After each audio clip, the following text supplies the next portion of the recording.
Sabdamu Bapa bagai air segar, membasahi menyuburkan bumi. Sahabat Sang Sabda yang terkasih dalam Kristus Tuhan, hari ini kita memasuki hari Minggu biasa ke-8. Kita diajak untuk merenungkan tentang hati yang murni, perkataan yang bijak, dan kehidupan yang berbuah baik. Bacaan-bacaan hari ini menekankan pentingnya kejujuran hati dan bagaimana perkataan serta tindakan kita mencerminkan siapa diri kita yang sesungguhnya. Bacaan pertama dari kitab Sirat menggunakan gambaran sederhana untuk menjelaskan uji kemurnian hati manusia. Seperti biji yang diuji dalam penampi dan periuk tanah liat yang diuji dalam dapur pembakaran, demikian pula perkataan manusia mengungkapkan isi hatinya. Orang yang memiliki hati yang baik akan mengeluarkan perkataan-perkataan yang membangun. Sedangkan orang yang hatinya penuh kebencian akan mengeluarkan perkataan-perkataan yang merusak. Hal ini ditegaskan oleh Yesus dalam Injil Lukas ketika ia mengatakan, orang yang baik mengeluarkan barang yang baik dari perbendaharaan hatinya yang baik. Tetapi orang yang jahat mengeluarkan barang yang jahat dari perbendaharaan hatinya yang jahat, karena yang diucapkan mulut meluap dari hati. Artinya perkataan kita adalah cerminan dari hati kita. Jika hati kita penuh dengan kasih, kebaikan, dan pengampunan, maka kata-kata yang keluar dari mulut kita pun mencerminkan hal-hal tersebut. Namun sebaliknya, jika hati kita dipenuhi dengan iri hati, kemarahan, dan dendam, maka kata-kata kita akan menyakitkan dan menjatuhkan orang lain.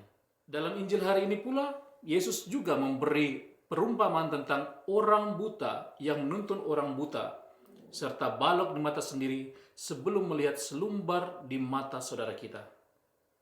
Pesan ini sangat jelas bahwa kita tidak boleh mudah menghakimi orang lain sebelum kita membenahi diri kita sendiri. Kita seringkali lebih cepat melihat kesalahan orang lain daripada mengakui kekurangan diri kita sendiri. Oleh karena itu, Yesus mengajarkan bahwa sebelum kita mengoreksi orang lain, kita harus terlebih dahulu merenung dan memperbaiki diri kita sendiri.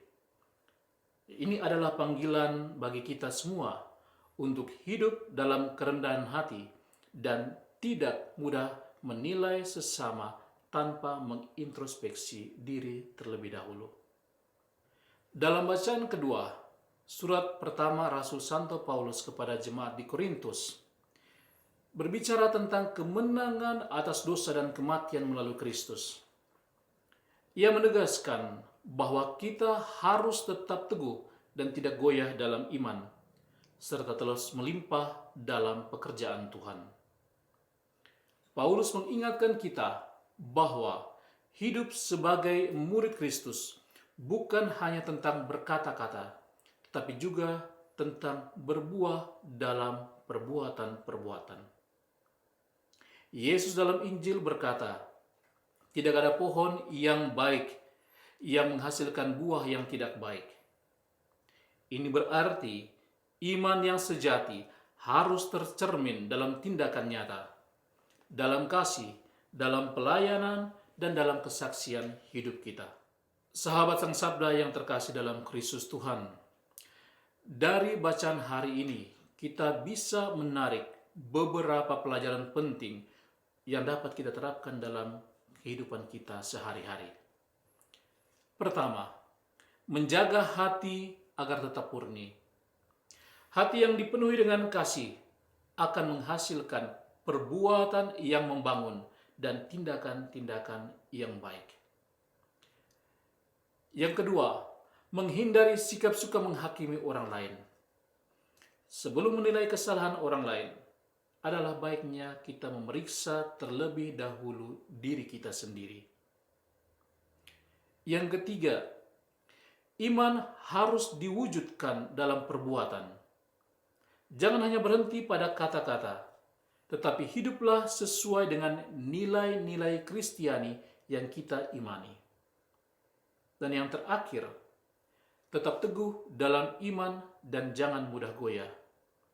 Kita dipanggil untuk terus berjuang dalam kehidupan ini dengan keyakinan bahwa Tuhan akan memberi kemenangan bagi kita. Karena itu, mari kita biarkan diri kita, hati kita dipenuhi oleh kasih Tuhan, sehingga perkataan dan perbuatan-perbuatan kita juga mencerminkan kasih itu. Janganlah kita mudah menghakimi sesama, tetapi marilah kita bertumbuh bersama dalam iman dan menghasilkan buah yang baik dalam hidup ini. Semoga Tuhan senantiasa membimbing kita agar hidup kita menjadi saksi kasih dan kebenarannya. Tuhan memberkati, selamat berjalan bersama Sang Sabda.